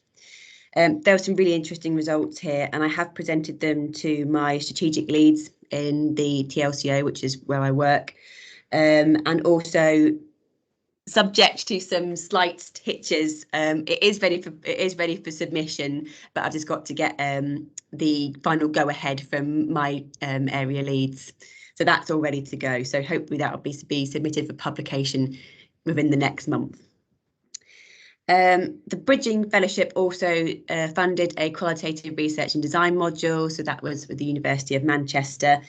I come from a biomedical background, but my future research goals are really going to involve more qualitative research. So for my own academic development and also the improvement of my PhD application, it was an essential part of the fellowship to really learn more about these qualitative research methods. What this module taught me was that I had made the right choice because I absolutely loved the module, and I think this is reflected in the results that I got. Well, but there's always room for improvement. The final part of the fellowship was accessing or making sure I got the patient public involvement funding. So I applied to the NIHR for this, the Research Design Service. What I would say is that do get in contact for any pre-doctoral fellowship people just starting, is get in contact with the Research and Design Service, because my supervisor was absolutely ace. She went through my application so many times that it got and perfected it, that I got accepted the first time round with no changes. So I can't recommend enough that you get in contact with them early on. So this is all ready to go. I'm just because of some delays over the summer with work, I've had to I'm now setting up this group so that it will be informing my PhD application. So really balancing the fellowship with my clinical work, and also at the same time I was doing my independent prescribing training. It really set me in good stead for my future career, because it teaches you perseverance, dedication, juggling so many different balls and spinning different plates. I would like to thank my supervisory team, Michelle, Joe and Jane, who have been amazing throughout the whole experience. I couldn't have done it without you. And obviously the NIHR for funding my fellowship. Just as a couple of things, just that I haven't mentioned the poster, but what I wanted to say, given the conference we've had so far, is that in terms of the imposter syndrome aspect of things, one kind of element that I find really useful is doing a work diary. So every time that you've done work for the fellowship or whatever it is, that you write down what you've done. So then at least you can look back on it and see, right, this is what I have achieved today. And it does help with those feelings of imposter syndrome.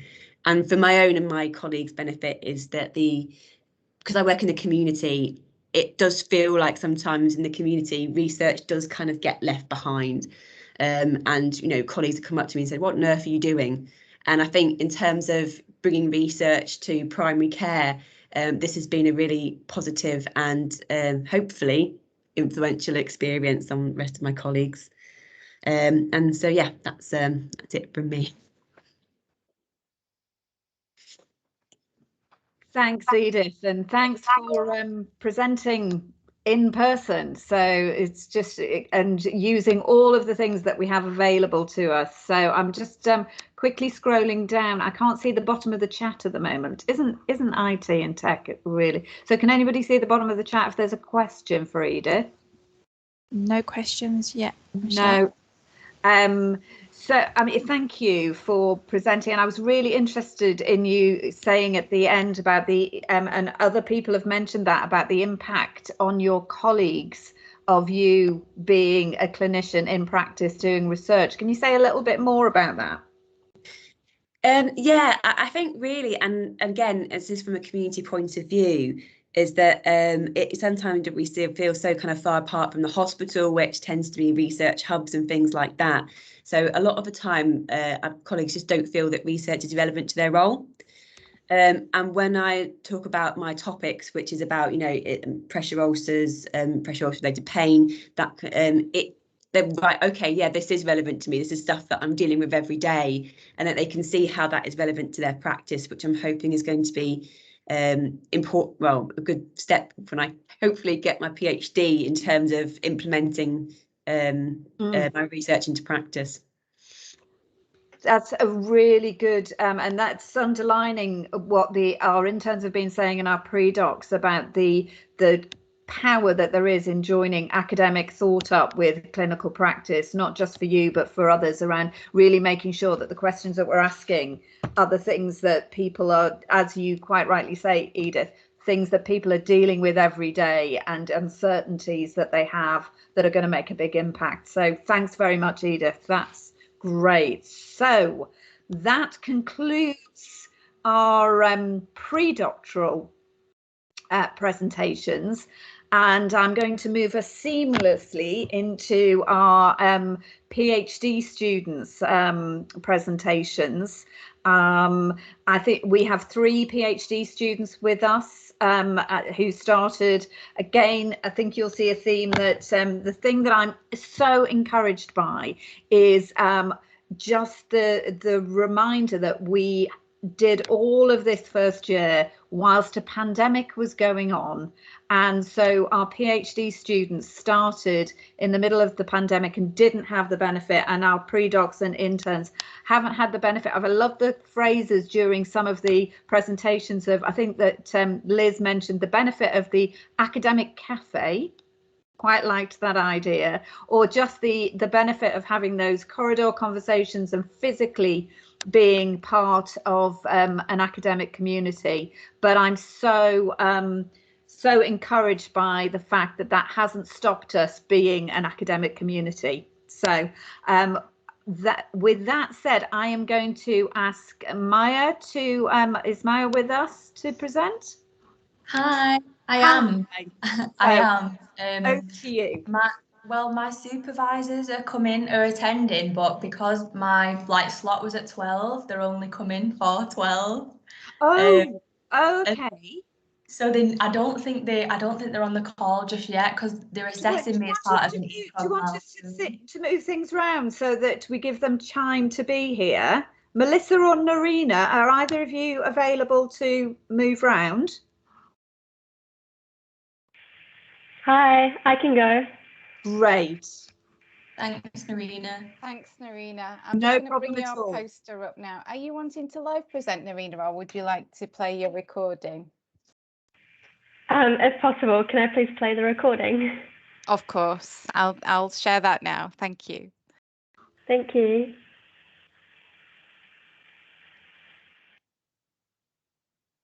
Hello, my name is Lorena Gastiger, and I'm supervised by Professor Dawn Dowding, Dr. Sabine van der Veer, and Paul Wilson. My PhD project is entitled Virtual and Augmented Reality for Upskilling Care Home Workers in Hand Hygiene Practices, a Realist Evaluation. So we know that infectious disease outbreaks can have devastating effects on care home residents. Last year, the NHS released a policy promoting hand hygiene in care home settings, as adherence continues to be suboptimal, but is crucial for preventing the transmission of infectious diseases like COVID-19. Virtual reality, VR, and augmented reality, AR, have been identified as new tools to potentially promote hand hygiene in health and care workers by correcting practice with feedback, raising awareness, and building muscle memory.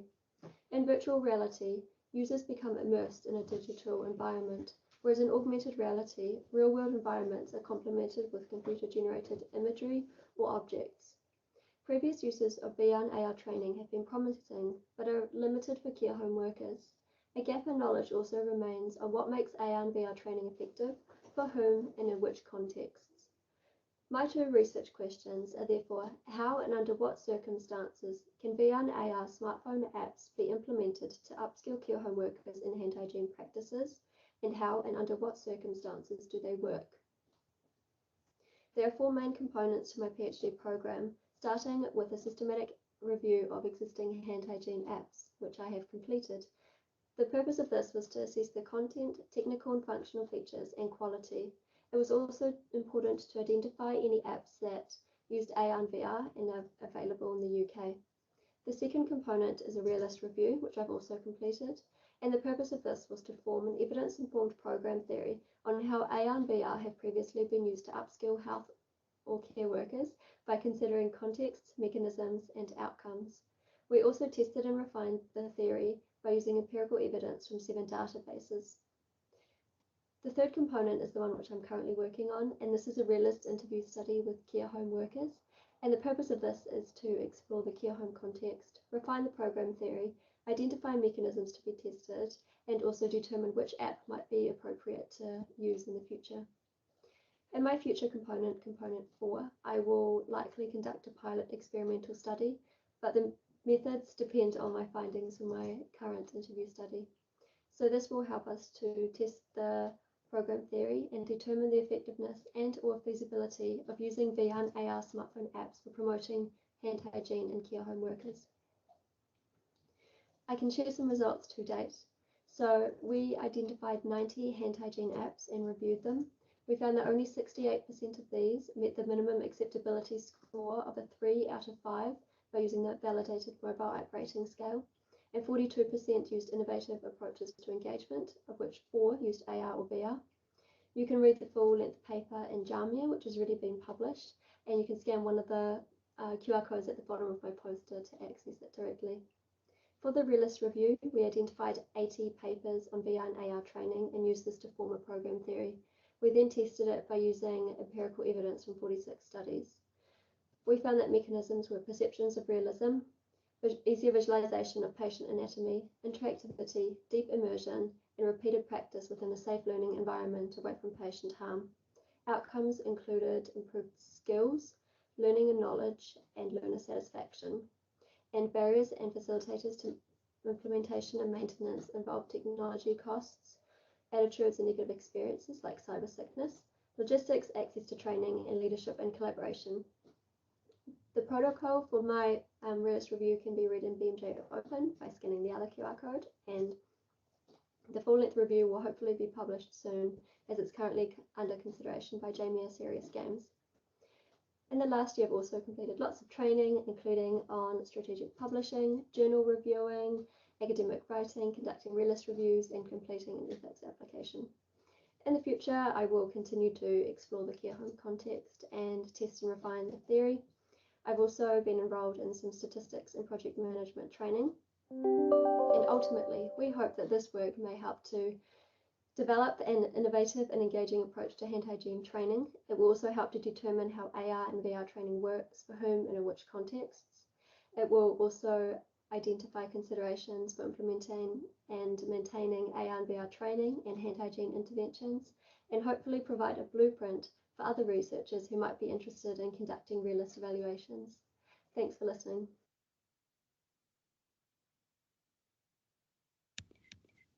Thanks, Narina. That's really an incredibly important area of work, made way more obvious in the situations that we're in. Can you just give me a little bit of an example of, were you aware before you started your PhD just how much the pandemic was going to affect this? Not really. I mean, hand hygiene has always been an important topic, and I think it's something that will continue to be an important topic. So it seems like this would be a good focus, and using AR and VR tools might be a novel way of promoting hand hygiene. But yeah, the impact of the pandemic, I don't think anyone has really been able to predict how long it's going to be around and how it's going to affect us.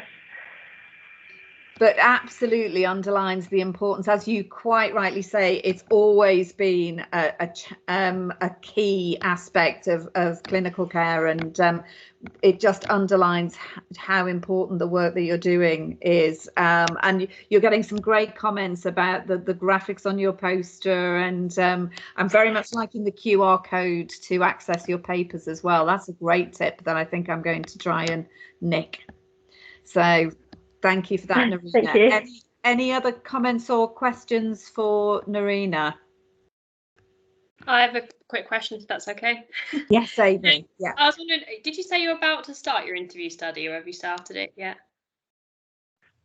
So I've just submitted the ethics application a few weeks ago. So I'm hoping to get ethics next week, and then I will start recruiting and hopefully interviewing people. How do you think, because I've been interviewed like a lot of community nurses and healthcare assistants and various things before the pandemic, that was tricky as it was. I wondered, do you have any ideas of, how you think it's going to go, recruitment, and do you think the subject matter might help, or what do you think about that? Yeah, so I'm a bit nervous to how it's going to go. I do have some sort of backup plans in place. So if we do, end up going to another lockdown, or I can't go into the care homes, I can do the interviews over Zoom. I do hope that because of the COVID pandemic, the topic is of interest and is of relevance to the care homes. So I'm really hoping to get some good support by the managers and hope that they can help me to facilitate recruitment. Okay, thanks. That's a great question, Amy. Thank you for that. It is always recruitment is always a challenge. And the other thing that I would say is that's another really great thing about working within ARC-GM around the networks that we have available to us to help and support. So you're right to be nervous. I think if you weren't concerned, you probably weren't paying attention. But actually, it's also you've got lots and lots of good plans and backup plans, so that's great. So I'm looking at the chat and I'm not seeing any other hands up or any other questions in the chat, so I'm going to move to Melissa. Are you ready to present? Yeah, I'm here. My internet keeps kicking me out of the call. Oh dear, I'm so sorry you've had a stressful morning in that regard. And also I've realised that I've really misunderstood the brief and my entire presentation is 8 minutes. I think I got confused somewhere in the different emails. But hopefully I can be on the chat and I can answer any questions in the chat if we push for time. But it sounds like Mia might need me to stall till 12 o'clock anyway. So I was just going to say, I think we factored in some time for technical difficulties, and also we're doing really well for time. So okay, but thank you for being really honest and upfront and going, misread this, because that's actually. Thank you for being just open and honest about that. And I think we'll go with the 8 minutes because I think we've got enough time. And that, as I say, it will help Maya as well. It's good teamwork there in terms of your PhD colleagues. So yes, so over to you, Melissa. And the recording, I guess. Rebecca, thank you. Yeah, you're happy for me to play your recording, Melissa? Yes, please, because I don't think anything will stand up to me presenting live. No problem at all. Thanks.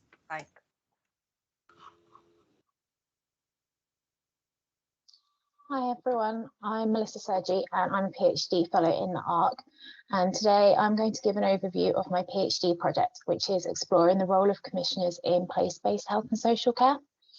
So my project topic is a response to the current health and social care policy trends, most notably the integration of health and social care. And a commitment to joined up health and social care has been apparent in several publications setting out the strategic direction of the NHS over the last decade, including the 5-year forward view and the NHS long-term plan. And there has been increased focus on integration of services around geographical areas. So joining up services to serve a particular community closer to home, as well as multiple health and care commissioners and providers working together on bigger footprints to provide more specialist services more sustainably at a regional or sub-regional level. The most recent policy initiative is the development of integrated care systems, or ICSs. These will bring together all health and care partners in regions serving upwards of 1 million people, for example, Greater Manchester. And these ICSs are made up of a number of places, generally, but not always, aligning with local authority boroughs, for example, Bolton or Stockport. And finally, places are subdivided further into neighbourhoods, serving communities of 30 to 50,000 people, supported by GP practices working together. The evolution of integrated health and social care policy over the last 10 years is set out in the timeline on the left of the poster. And all these policy initiatives assume a common understanding of what place is, or that place is obvious. And legislation and policy has remained quite ambiguous about defining clearly what systems, places and neighbourhoods are and what they will do. And that leads me to my own PhD research. So I'm seeking to identify and address the gaps in current policy and legislation, and I've chosen to focus on the commissioning part of the health and care system. This is because commissioning, which is generally the process through which health and care services are planned and purchased, is largely misunderstood both by policymakers and those working in health and social care in terms of a broader role in providing strategic direction, support and mediation and accountability. This is reflected in the absence of any meaningful blueprint for what commissioning will look like in the new health and social care landscape. So I formed my research questions around the what, where and how of commissioning. So firstly, I will be looking at what functions are being delegated in the system, place, neighbourhood spatial model. What functions are being delegated to where and how they are defined and constituted. And finally, how do all these different spatial levels interact with one another, and what accountability mechanisms are there to underpin this? So to address these questions, I'm going to use a qualitative approach in my research, and that combines 6 key study components shown in the top middle diagram here. And that combines primary and secondary data. Components 5 and 6, which are the literature review and the policy review, have been my main focus this year, but they're ongoing because that reflects the rapidly changing nature of the policy and literature. The majority of my primary research will use a case study approach, and I'll be focusing on 2 ICSs. Within each ICS, I will choose a single place as a subsite, and over a period of at least 6 months, I will be observing meetings and committees at both sites, undertaking one-to-one interviews with senior health and care leaders, and reviewing key documents to help me build a picture of how policy is being transacted in reality. I will be collecting data at all 3 spatial levels in each ICS to gain an understanding of how the relationships between these work and what authority is devolved where. A number of my case study sites are limited by my capacity as a lone researcher. I will be carrying out triangulation interviews from other places within my chosen ICSs to validate or dispute any trends I'm observing. A schematic of where I intend to collect data from is shown in the bottom middle diagram on the poster. And finally, I'm going to be carrying out interviews with national policymakers and decision makers, for example, from NHS England, central government and national representative bodies. And this will enable a comparison between national and local perceptions of policy and its implementation. So I now want to present some key areas of debate that emerged from my literature review, and this particular regards place. and I've been looking at 3 key lines of inquiry: whether place is fixed or relational, whether it is political or neutral, and whether it is obvious or ambiguous. So with regards to fixed or relational, the current policy presents the 3 spatial levels as fixed geographical footprints. They're almost reduced to lines on a map, but this misrepresents places as being coherent. The very concept of a coherent geography is challenged throughout the literature, and it's often expressed that policymakers have historically overestimated how coherent place is. Put simply, the very nature of how communities and the individuals within them go about their everyday lives, they do not recognise nor respect arbitrary boundaries. Moving on to whether place is political or neutral, and NHS planning is very much presented as a technical exercise, but the very nature of what we're currently asking health and social care providers to deliver in terms of increasing resource constraints and efficiencies is inherently political. And this shift in solution finding from a national level to a local level is problematic because often local issues are a result of political factors that are beyond the control of local leaders and actually require national solutions. And finally, the vagueness of place presents a lot of practical challenges for health and care partners, including all of those partners in a single place, understanding who they should work with, and do they even all agree on the same definition of place. It's very problematic in the commissioning space, and with this proposed new commissioning infrastructure will potentially remove commissioners from place level, with more work being undertaken at ICS level. So with regards to the consequences of these findings, I've been conceptualizing my research on a scale of ambiguous to defined, which you can see in the diagram on the right-hand side here. We've got much of the relational literature around place on the far left-hand side, and then we've got the more defined end, which in theory is supposed to be the policy, it's supposed to be transactional. However, as I presented, this is not always the case. We then end up with a paradox where we need to acknowledge that place is fluid, relational, and diverse, so ambiguous by nature, but also the practicality of needing to draw boundaries to implement the infrastructure to oversee and support the delivery of healthcare services. This is the gap that my research is seeking to fill. I've outlined my next stages of research below, with my primary focus on revisions to my ethics application and preparation for my fieldwork. And I've also included in the bottom left-hand corner a summary of my training and development over the last year and where I think those gaps are. But thank you very much, and I'm happy to take any questions on the day.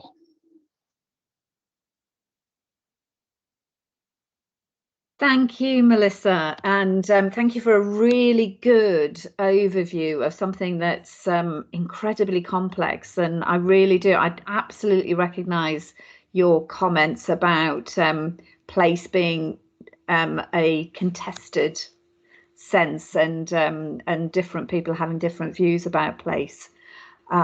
Do we have any questions for Melissa? I've got one if there's not in the chat. Oh, yeah. Beck, yes, yep, over to you. Okay.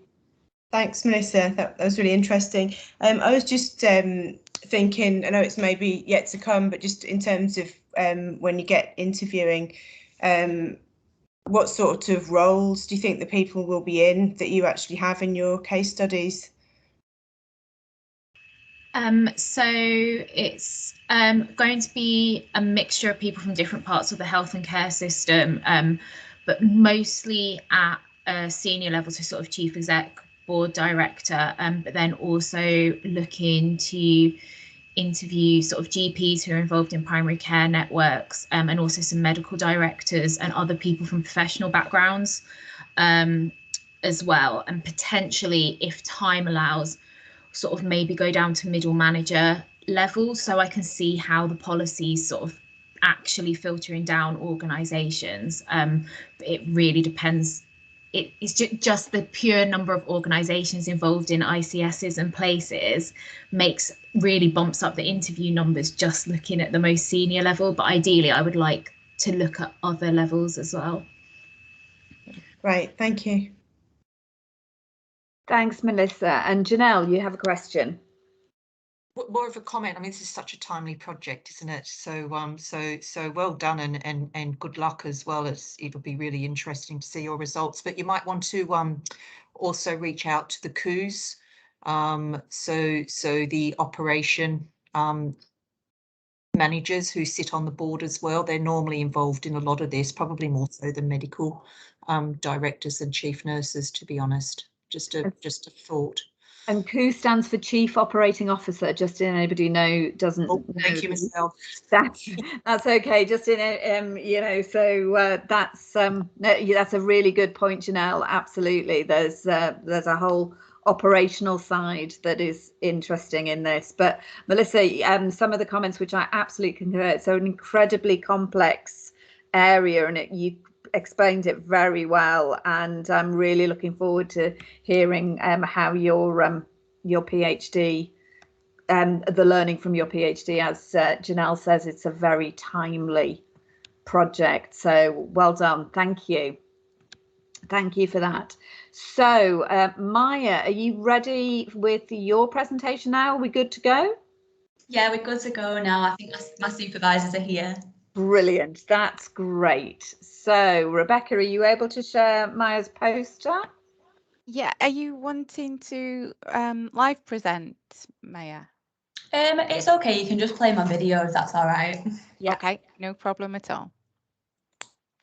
Hi, my name is Mia Benyon, and today I will be talking to you about my PhD project titled Enhancing Engagement with Between Session Work in Low Intensity CBT-Based Interventions, supervised by Professor Penny B, Professor Karina Lovell, and Dr. Amy Blakemore. When engaging with a psychological therapy to treat a mental health difficulty, it's neither new nor uncommon for clients to complete therapeutic work outside of treatment sessions.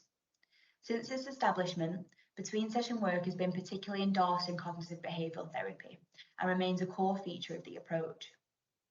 The underlying theory behind CBT states that difficulties can be managed by identifying and changing any disruptive thoughts or behaviours. Between session work acts as the vehicle to do this, translating the contents of treatment sessions into everyday life. Nationally implemented in 2008, the Improving Access to Psychological Therapy scheme, otherwise known as IAPT, aims to increase UK public access to evidence-based psychological treatments. Usually offered to IAPT clients first, low-intensity CBT-based interventions involve less time spent with a practitioner in treatment sessions compared to traditional high-intensity CBT, typically around 4 to 6 hours, meaning independent engagement with between session work is particularly essential. Prior to commencing my PhD, I worked in an NHS IAPT service delivering low intensity interventions. And one of the first things I outlined to clients before beginning treatment was that most of the therapeutic work taking place will actually occur outside of sessions. Previous research into the topic has mainly explored the effect of between session work on treatment outcomes. Several meta-analyses have shown robust evidence in favour of between session work for both correlational and causal effects. However, engagement between session work appears to vary across studies, with non-adherence with between session work repeatedly noted as a common occurrence in CBT. Authors began to encourage research efforts should shift to exploring wider factors within the topic, such as what factors determines a client engagement with between session work in CBT. Individual studies have sought to explore this, yet potentially due to a number of differing methodological designs and small sample sizes, findings have been conflicting and inconclusive. In 2019 to 2020, over 1.1 million people accessed treatments in IAPT services, many of which will have engaged with a low-intensity intervention and thus between session work. This means that understanding the factors which affect engagement with between session work in low-intensity interventions is essential, given that previous research has shown that between session work enhances treatment outcomes. The overall aim of the PhD project is to identify the factors which affect client engagement in low-intensity CBT-based interventions and how and why these have an impact. The PhD project seeks to do this in 2 phases. The first phase consists of a systematic review identifying the predictors of engagement between session work across CBT-based interventions. The review employs a best fit framework synthesis, which involves systematically searching the literature for an already existing conceptual model, developed for a potentially different but still relevant health behavioural population. The model or models is then reduced into an a priori framework in which the primary studies retrieved in the systematic searches are mapped onto. The final product of the synthesis is a conceptual model of engagement between session work across CBT-based interventions. Following this, the second phase of the study involves a qualitative study in which the overall aim is to interrogate and augment the model developed in phase 1. I plan to interview both low-intensity IAP patients and professionals in order to gather their perspectives on what they feel affects engagement with between session work in low-intensity and CBT-based interventions. In a view to improve the quality and relevance of the research, I plan to work with public and patient contributors throughout wherever possible in the study, possibly through linking with the NIHR, ARC, GM, PCIE panel and forum if possible. Currently, we are finalising the specific details of the qualitative study with a view to submit the HRA NHS REC ethics application in late November to December, and are currently in the final stages of title and abstract screening in the systematic review. Thank you for listening today.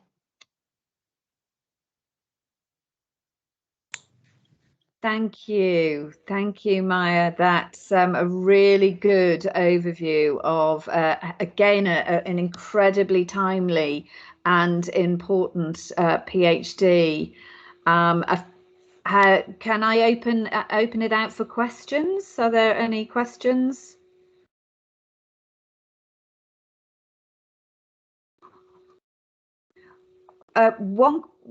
Melissa's saying it's really well explained, and that is the case. My question is, what prompted you to think that this was?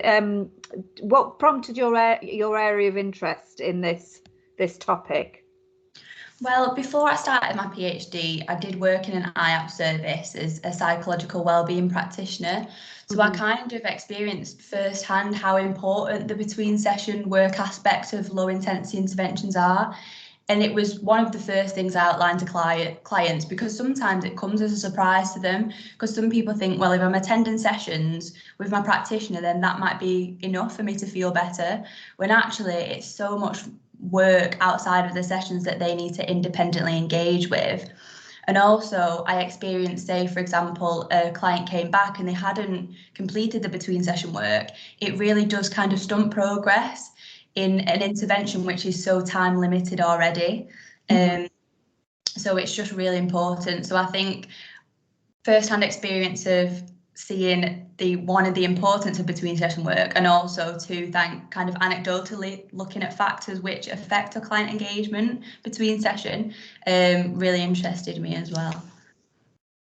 And that's really useful to highlight, is being able, and I think that's one of the great benefits of the work within ARC-GM, is academics helping you to take something that's come from your clinical experience and recognise how you can do something you're aware that this is holding people back from making the progress. I think that's what I'm hearing you say, is that you were aware in your practice that you could see that people could make more progress if you were able to get a way of doing that work in between sessions. And you're right, I don't think people necessarily think, they think maybe the work's all going to happen within the session. And that actually being able to help people do that work in between sessions is a really valuable PhD. So I'm really looking forward to seeing how your PhD works. And Katie's just saying that it's, I think you're right, Katie, that it's so transferable to many specialties. I think that it's probably that the findings that you have will be transferable to other areas. And again, that's a real benefit from us joining up and having themes and cross-cutting themes. Yeah, I was just going to say as well, Maya, in Connor's work that we heard from earlier, I don't know that you were on the call, but he was talking about the Apatella bid, and that's all about improving adherence to physiotherapy. So obviously you see your physiotherapist and you get prescribed a treatment modality, and obviously the effectiveness of that treatment program is based on adherence outside of those clinical appointments. So they're looking at it from very psychological perspectives about, behavior. And so I don't know whether it'd be worth linking up with that team in the digital health theme to, because I'm sure there'll be some shared learning between those two projects. Yeah, absolutely. Right, well, thank you. So are there any other thoughts, comments? Anna's saying here, great to see research directly translated into practice and patient care. So I think, and that has been, it's incumbent on me to summarize and say thank you. I think I'm going to say thank you to Rebecca for being a completely technical whiz in terms of sharing everything. I'm going to point people to something else that Anila, are you still on the call? I think she's had to go, Michelle, unfortunately, to another meeting. But I just wanted to highlight something, an opportunity, another ARC opportunity that Anila has shared, the ARC GM PCIE Forum Connecting Communities, which begins on the 18th of October. I'd really commend that to anybody. We've talked, a lot of people have been mentioning just the importance of patient and community engagement and involvement, and there are some great sessions there in terms of networking and learning. So those people who are just beginning their intern, pre-doc and PhD journey on the call, I hope that you've been encouraged by what you've heard. I hope that you've been able to see that we're a very collaborative group of people who are very keen to be able to make sure that you reach your potential and that we develop work that impacts for both staff and patients. So I've been incredibly impressed with all of the presentations, and just to let you know that it's the website and the posters and the recordings are still available on. I don't know if you can put the link again, Rebecca, into the chat for being able to access the posters. So just to say that you can access the posters and the recordings and the audio at any time on our website. You can also interact and connect with.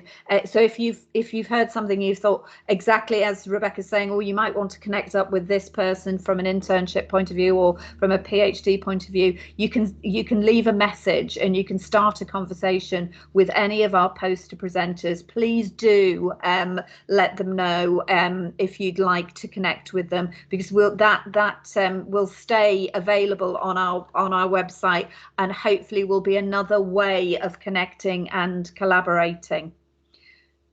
So Rebecca, is there anything else you want to say in conclusion?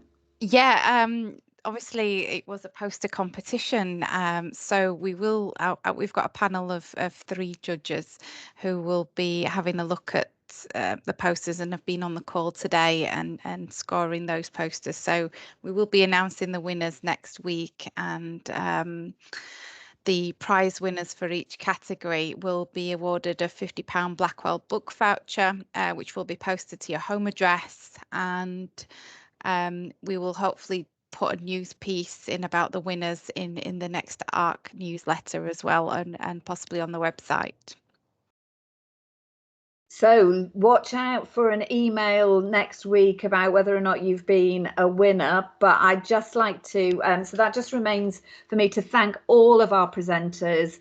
It is an absolute joy to work with you all along your clinical academic journey, and I'm really looking forward to watching both yourselves grow as academics and clinicians, and also watching how your projects make a big difference for the population, both of Greater Manchester and nationally. It's been a great morning, and I've felt very enthusiastic about what the future holds for our clinical academics in Greater Manchester. So thank you very much. I've really appreciated your attendance here today, and I very much appreciate your support.